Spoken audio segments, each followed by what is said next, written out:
Creí que aún podía decidir el momento exacto, que todavía marcaba el ritmo y que la guerra seguía mis tiempos. Pero esa mañana entendí algo tarde. No había cambiado el enemigo, había cambiado el tiempo. El lugar donde todo ocurrió no era una gran ciudad ni una fortaleza. Era una pequeña localidad rural en el actual territorio de Bélgica, rodeada de caminos, granjas y colinas suaves. Antes de la guerra no tenía valor militar. Su importancia residía únicamente en su posición geográfica, en el cruce de rutas clave entre Bruselas y el interior del territorio.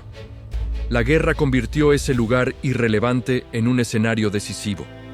Waterloo no fue una batalla perdida por una sola orden equivocada. Fue una derrota construida lentamente, minuto a minuto, incluso antes de que comenzaran los combates. El 18 de junio de 1815, Napoleón Bonaparte todavía creía que podía controlar el ritmo de la guerra, que decidía cuándo atacar, cuándo esperar y cuándo terminar la batalla. No sabía que el tiempo ya había empezado a jugar en su contra. Tras su regreso del exilio, Napoleón sabía que no podía permitirse una guerra prolongada. En 1814, había sido obligado a abdicar y enviado a la isla de Elba tras su derrota frente a la Sexta Coalición. Europa lo creía acabado. Sin embargo, el 26 de febrero de 1815 escapó de Elba y el 1 de marzo desembarcó en Francia. En pocas semanas, sin grandes combates, recuperó el poder y el ejército enviado para detenerlo se le unió. El 20 de marzo entró en París y retomó el trono. Las potencias europeas reaccionaron de inmediato. Austria, Prusia, Rusia y Gran Bretaña formaron la Séptima Coalición. Napoleón comprendía el peligro con claridad. Si esos ejércitos lograban unirse, no tendría ninguna posibilidad. La única opción era atacar primero y derrotarlos por separado. Waterloo debía ser una victoria decisiva, no una batalla más. Pero desde el inicio, nada salió según lo previsto. La noche del 17 al 18 de junio de 1815, había llovido intensamente y el terreno quedó empapado. El suelo se convirtió en barro espeso y la artillería francesa, pieza central de la estrategia de Napoleón, no podía maniobrar con normalidad. Los cañones se hundían, los carros avanzaban con dificultad y los caballos se agotaban. La decisión fue retrasar el ataque varias horas, un detalle que parecía menor, pero que tendría consecuencias enormes. Cada hora perdida permitió a las fuerzas enemigas reorganizarse. Napoleón confiaba en que el ejército prusiano no llegaría a tiempo al campo de batalla, una apuesta arriesgada. Mientras los franceses luchaban contra el barro y el cansancio, los prusianos avanzaban. El ejército prusiano, comandado por el mariscal Gebhard Leberecht von Blücher, marchaba desde el este tras haber sido derrotado 2 días antes en Ligny. A pesar de las bajas, Blücher decidió avanzar.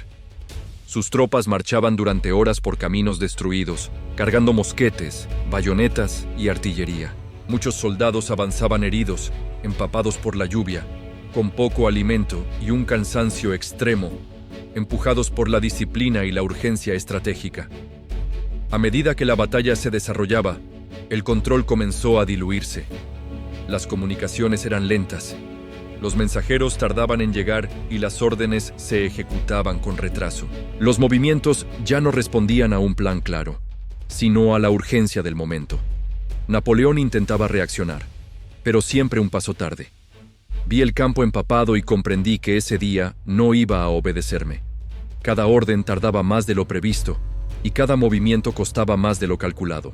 Observaba el avance con la certeza incómoda de que el tiempo se me escapaba, y aún así esperé el momento justo, convencido de que todavía podía forzar el desenlace. Siempre lo había hecho antes. Esta vez, el ritmo no me pertenecía. El desgaste se hizo evidente. Las tropas francesas ya no eran las de campañas anteriores. Había veteranos agotados y reclutas recientes. El cansancio acumulado, la presión constante y la incertidumbre redujeron la capacidad de maniobra. La batalla dejó de ser una demostración de genialidad estratégica y se convirtió en una lucha contra el tiempo.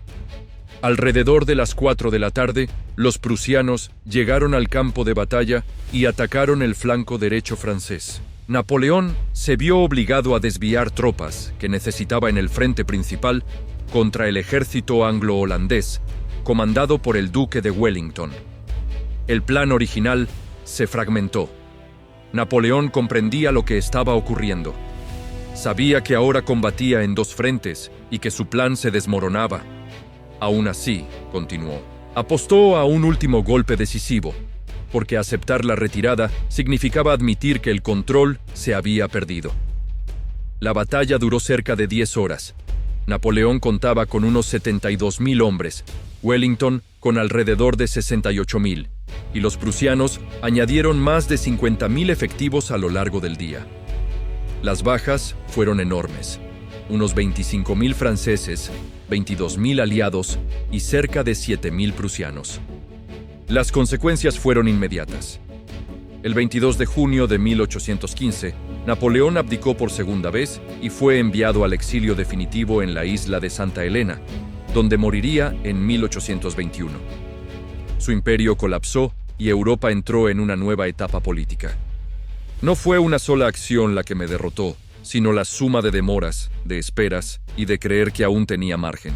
Comprendí demasiado tarde que la guerra no se pierde cuando el enemigo avanza, sino cuando uno insiste en controlar lo que ya no responde.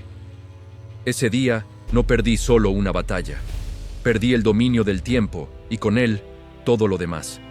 Si Napoleón hubiera ganado en Waterloo, el equilibrio europeo habría cambiado por completo. Habría tenido margen para reorganizar su ejército, negociar y sostener su poder durante años. Pero no ocurrió. Waterloo selló el final y demostró que incluso los mayores imperios caen cuando pierden el control del tiempo.